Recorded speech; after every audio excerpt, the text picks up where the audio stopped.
Dan nanti toh suasana romantis, ya, rokok makan gratis. Ya. Kita bisa berkumpul bersama dalam acara yang sudah mungkin sudah kita susun, dan tentunya acara yang sangat membahagiakan dalam rangkaian kegiatan bulan Ramadan 1445 Hijriah. Kita ini ada beberapa hari apa? Berapa belas ya? Berapa yang ke-17? Hari yang ke-17, alhamdulillah kita bisa melaksanakan salah satu perintah Allah yang wajib dilaksanakan oleh para kaum muslimin dan muslimat seluruh dunia, ya. Bukan hanya di Indonesia, bukan hanya di kota Semarang, Pak. Tapi hari ini seluruh dunia umat Islam melaksanakan ibadah puasa. Ya. Puasa itu wajib untuk orang-orang yang beriman, orang-orang yang percaya kepada Allah Subhanahu wa Ta'ala, bahwa puasa adalah ibadah yang akan menyelamatkan kita dari siksa api neraka, dan ibadah yang akan mengantarkan kita menuju ke surganya Allah. Amin ya rabbal alamin. Salam dan salawat maka selalu senang dan kita panjatkan, kita tujukan kepada Nabi junjungan kita Nabi Muhammad sallallahu alaihi wasallam dengan ucapan Allahumma sholli ala sayyidina Muhammad wa ala ali sayyidina Muhammad. Karena nanti dari sholawat Nabi kita akan mendapat syafaat atau pertolongan dari Nabi Muhammad, akan kita diakui sebagai salah satu pengikutnya yang setia. Karena banyak di sini di Sendangboa atau di area-area banyak sekali di kantinnya Islam, tapi untuk melaksanakan ibadah puasa masih berat. Ya, saya sudah katakan berkali-kali bahwa belum pernah ada berita manusia tewas meninggal karena berpuasa. Maka janganlah takut untuk berpuasa. Dan insya Allah dengan berpuasa, malah Allah akan memberikan kesehatan yang lebih terhadap orang-orang yang mau melaksanakan perintah Allah seperti perintah puasa. Dan kesempatan dari Bapak ingin menyampaikan bahwa sebenarnya kalau anak-anak membaca buku Ramadan yang saya bagikan kemarin, walaupun kebanyakan ada yang tidak banyak baca, ya, tentu saja buku Ramadan ini dibaca, tapi masuk ke itu ya, jadi kurang itu. Nah, sebelum kita memulai rangkaian kegiatan ini, mari kita baca Asmaul bersama-sama yang akan dipimpin oleh Bapak Presiden. Alhamdulillah. Bismillahirrahmanirrahim.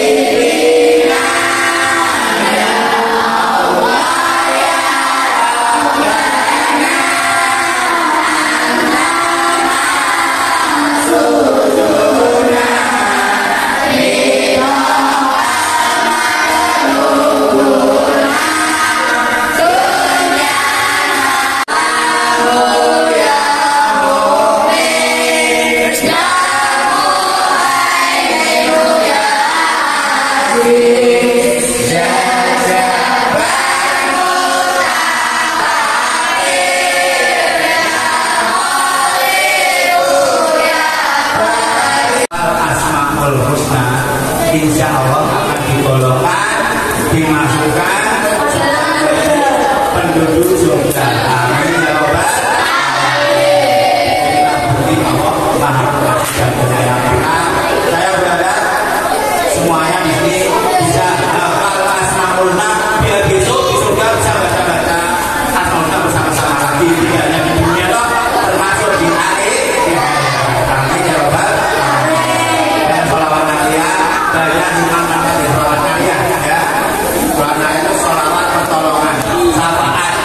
Dan barang siapa yang suka membaca baik dalam hati apalagi diikrarkan, diucapkan, insya Allah besok akan tolong kita menjadi syafaat kita melewati jembatan Siratal karena jembatan gotong royong mengaku saya agama dan jembatan lagi gitu. Dan selawat itu tadi yang terakhir itu akan melunakkan hati kita, akan menenangkan hati kita ketika kita sedang punya masalah. Jangan berganda bisa kalau mana yang sedang bergabung. Insya Allah dengan sering membaca sholat ini dulu, hati kita akan menjadi tenang, ayat tenang. Sekarang tidak makin lama, biarkan selama jalan mengisi sebelum datangnya waktu berbuka puasa. Nanti acaranya itu ya perhatikan berbuka puasanya setelah mendengarkan azan maghrib kita batalkan dengan minum dulu. Baru minum toh. Setelah minum baru kemudian wudhu. Ya wudhu. Tuh sudah ada. Kalau sudah cukup nanti bisa di sana atau di kamar mandi juga bisa. Nah, wudhu. Lalu kemudian kita sholat jamaah. Setelah sholat jamaah baru makan bersama. Gitu ya. Makanya membawa sadar lagi sepatu dapat ditanggung. Jadi sholat di mana? Sholatnya di sini. Nanti imamnya Pak Bar. Nanti yang muadzinnya Mas Parkesit. Suaranya dulu Mas Parkesit. Tapi betul. Ya oke. Siap mendengarkan ya ini ya. Tunggu kita. Boleh saya jawab pertanyaan itu.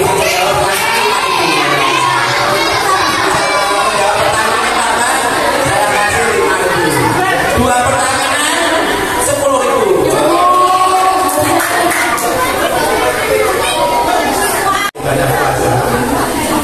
Allah pastinya setiap apa yang diperintahkan oleh Allah pasti ada manfaatnya.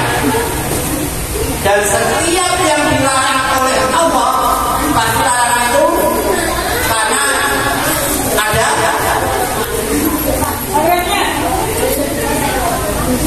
ada kerugiannya. Misalnya kalau Allah melarang kita dilarang minum minuman keras, kalau tetap meneras orang itu pasti dia akan merugi. Begitupun perintah sholat, di balik perintah sholat, ya, perintah sholat tidak hanya sekedar kita mau melaksanakan sholat, harus dengan perintah sholat satu kita inna sholata tansa anak baru di sana sampaikan bahwa sholat itu bisa menghindarkan diri dari perbuatan keji dan mungkar. Insya Allah orang yang selalu melanggengkan atau menjauhkan atau selalu merakukan sholatnya, insya Allah akan ada dari perbuatan keji dan mungkar. Keji itu di atas keji. Mungkar itu artinya tidak percaya pada Allah. Jadi kalau melakukan sholat insya Allah kita akan terhindar dari perbuatan itu tadi, perbuatan keji dan mungkar. Dan biasanya orang yang rajin sholat itu wajahnya tenang. Kalau dilihat itu orang medeni, itu yang juga bisa.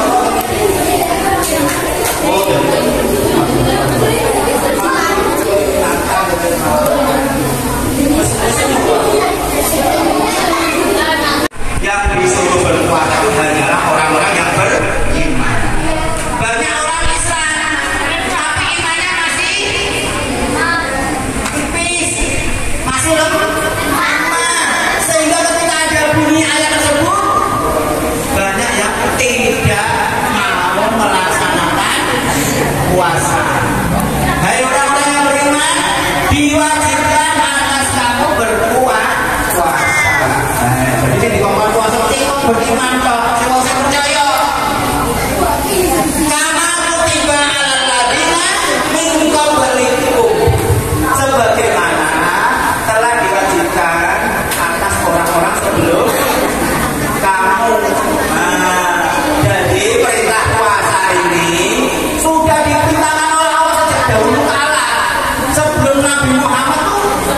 Zaman Nabi Ibrahim juga disuruh berpuasa. Nabi Adam pun juga berpuasa. Jadi perintah berpuasa sudah diperintahkan oleh Allah oleh orang-orang sebelum kita. Baik awake dhewe, buyut awake dhewe, sampai pangeran Bung sampai zaman Nabi dan Rasul itu oleh Allah sudah diperintahkan untuk berpuasa. Kemudian kenapa kami suruh berpuasa? Inilah dunia ayat yang terakhir. La'allakum takun agar kamu bertakwa. Agar kamu menjadi orang yang bertakwa. Agar naik derajatnya. Tadi yang baru beriman, baik orang-orang yang beriman, setelah berpuasa dipuji dengan puasa, maka naik derajatnya, naik lulus jadi orang yang bertakwa. Sama ini naik cakrak sampai SD lulus, munggah bisa di SMP, SMP lulus di SMA, SMK, SMK lulus bisa ke universitas, kuliah. Begitupun dengan kita. Derajat manusia pertama itu beriman dulu. Ya, percaya sih. Nek percaya kok kuwi lakon perintah Gusti Allah kabeh, tapi menjadi bertakwa. Orang yang bertakwa itu cirinya ada dua. Sapa sing iso tak kaki mangeru meneh. Ciri orang yang bertakwa.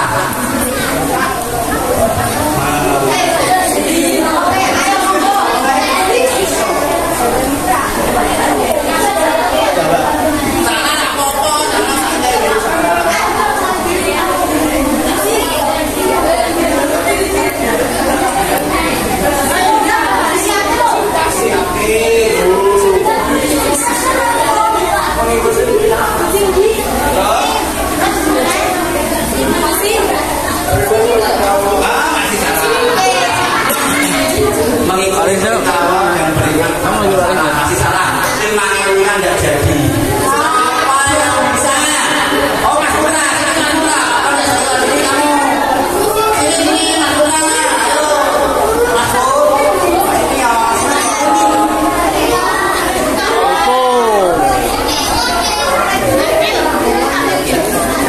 Ciri orang yang bertakwa.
tulisan keliru. Tulisan sing L disetik kok dirubah bisa jadi tulisannya luwe sampai luwe bener. Sama sebenarnya. Puasa kita itu seperti penghapus. Penghapus apa? Ada sebuah hadis yang menyampaikan man soma Ramadana imanan wa ihtisaban ghufirallahu ma taqaddama min dzambi. Artinya barang siapa ini manusia, orang anak orang beda baik laki-laki maupun perempuan, baik yang besar maupun yang kecil, baik yang tinggi maupun yang pendek, itu namanya barang siapa, ya manusia yang berpuasa karena iman, karena percaya, imanan. Wah, misalkan karena mengharap ridho dari Allah, ghufirallahu, maka Allah akan mengampuni dosanya.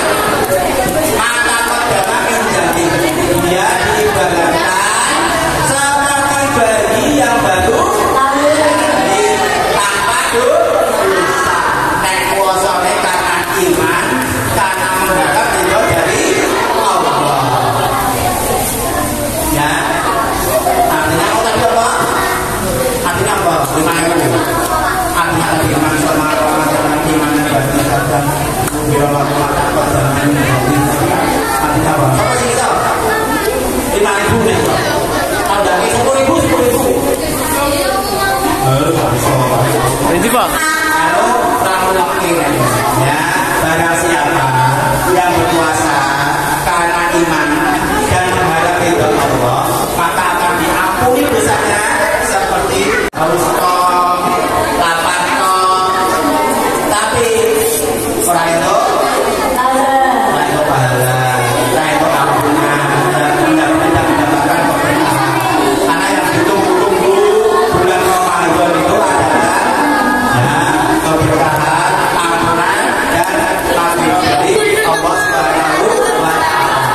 Itu yang ketiga tadi, puasa sebagai penghapus. Tadi yang pertama tadi apa? Puasa sebagai ujian. Yang kedua puasa sebagai perisai. Yang ketiga puasa sebagai penghapus. Dan yang keempat, yang terakhir dijamin lagi. Oh, semangat mau. Masih lama.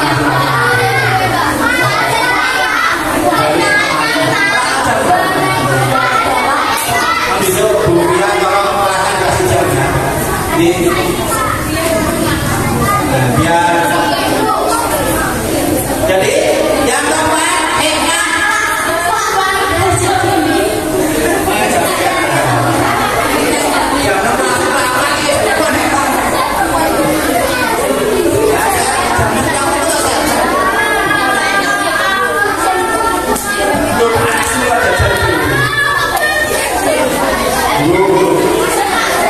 Yang keempat, puasa sebagai payung. Berarti gunanya payung. Gunanya apa payung ini? Melindungi apa? Jamu apa itu? Pesan ini toh. Ah? Puasa sebagai payung artinya kalau anak-anak menggunakan payung, jangan kok lagi jodoh panas payungan. Kok nganggo payung ben apa? Ben ora panas. Nek jodoh udan nganggo payung ben ora hujan. Dan lain sebagainya. Nah sama. Amal puasa kita yang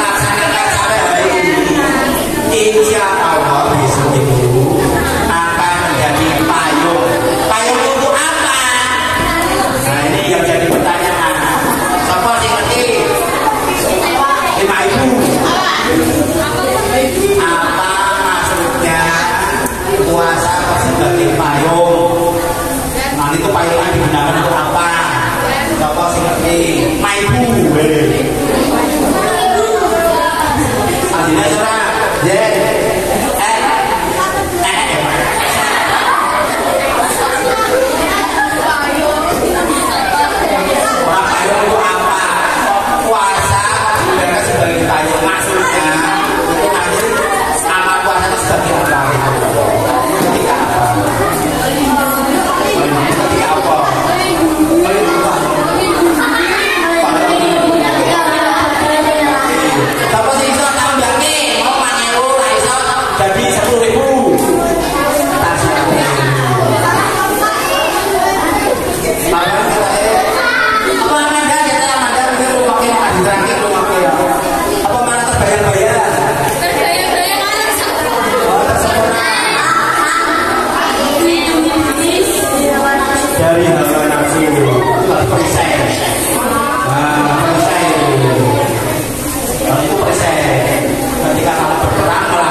Kemarin saya menerangkan tentang hari kiamat atau alam akhir.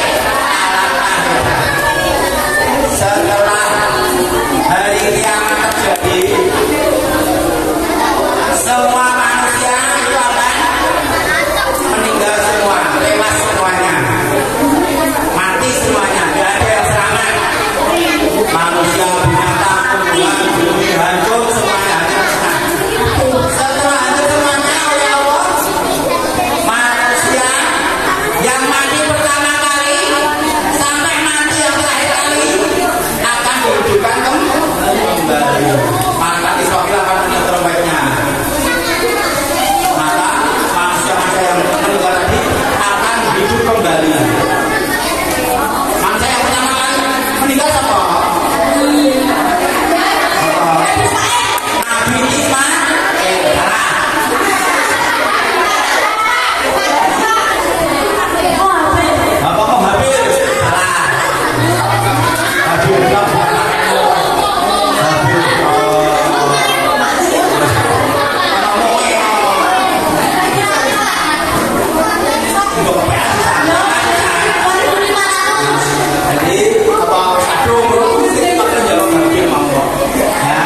Manusia yang pertama kali meninggal dunia itu adalah hari ini siapa aja? Apa ada yang mati apa? Siapa sendiri mencuri sama mobil ya?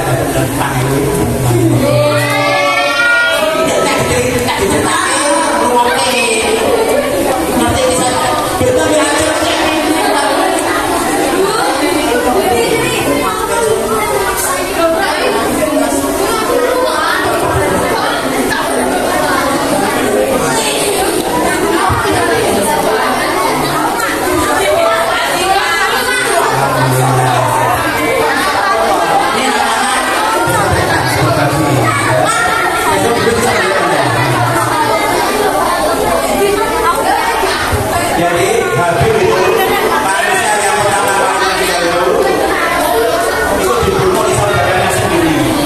Yang bernama kenapa kok dibunuh? Nah, kemudian anak iri. Ternyata penyakit hati yang namanya iri kemudian meningkat menjadi dengki akan mengakibatkan manusia itu tega berbuat kejam. Bahkan sama saudaranya sendiri dia tega. Ini menunjukkan anak-anak semuanya maka hindari